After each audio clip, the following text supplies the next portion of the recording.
This is the simplest possible HTML document. This is all that's required in a document in HTML. You have a title and you have a paragraph. That's all that's really required. This is the same document in XHTML. This is the simplest possible XHTML document. You notice it's got a lot more stuff. You look at this document and you look at this HTML document and you got to be asking yourself, why would I want to go through all this trouble when I can get away with this? And that is an excellent question. The difference is the XHTML document is going to work more consistently across more platforms on into the future. And so that's why we care about XHTML. And the truth is, writing this document is no more trouble at all than writing this document. All you have to do is have all of this other stuff saved in a template someplace. And whenever you start a new document, you just start from that point and type in your title and your content and you're going. And so it's really not any more trouble at all. So let's take a look at some of the different elements in this document. And before we do that, we need to talk a little bit about terminology so that we are on the same page as we talk about all the different parts of this document. So this is a tag. It begins with a left angle bracket and it has the name of the tag inside and then it ends in a right angle bracket. This is an end tag. It's the same as the tag except it has this slash character between the opening angle bracket and the name of the tag. And so together these two tags are called a beginning tag and an end tag.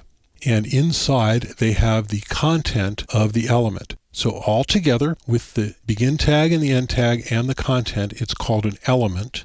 An element includes all of those pieces, begin, content, and end. The begin tag is this one and the end tag is that one.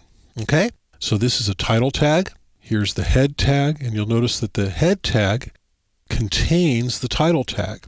So everything between the beginning of the head and the ending of the head is the whole element, the head element. The head element contains the title tag and it may contain even some other stuff.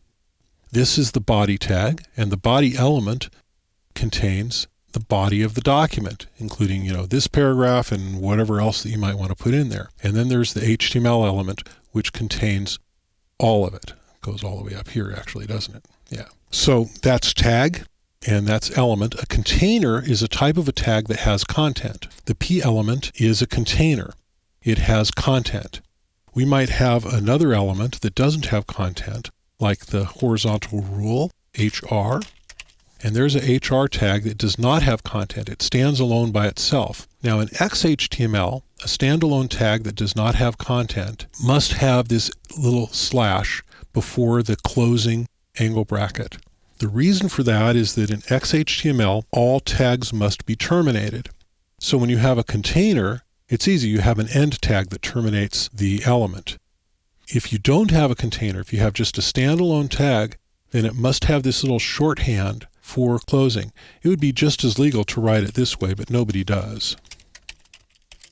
That would be just as legal. Now you have a begin tag and an end tag. So instead there's this shortcut, this shorthand, which says this is terminated. Now, this space between the name and the slash is not actually required. It is traditional, and so I tend to do it, but it's not required. So that is a complete HR element. It has its begin tag, and really it has its end tag built into the begin tag, so it begins and ends all in one tag. And that is a valid element that doesn't have content. Now let's take a moment and just talk about all this stuff at the top. This stuff at the top is required. That's really all you need to know about it. What it is, how it works, is probably not relevant. It's just required. This is what makes it valid XHTML, and this is what makes it possible for it to be read across a lot of different devices well into the future. So you just cut and paste it, you keep it in a template, and we'll talk about how to do that a little bit later. We're going to talk a little bit about some of the components of this a little bit later so that you'll understand the parts of it that you may want to occasionally change. But for the most part, you just need to know that it's required, and you're going to cut and paste that, and it's included in the templates section of the exercise files with this course. So that's it. This is a valid XHTML file. If you do them this way, they're going to work across devices well and consistently and well into the future.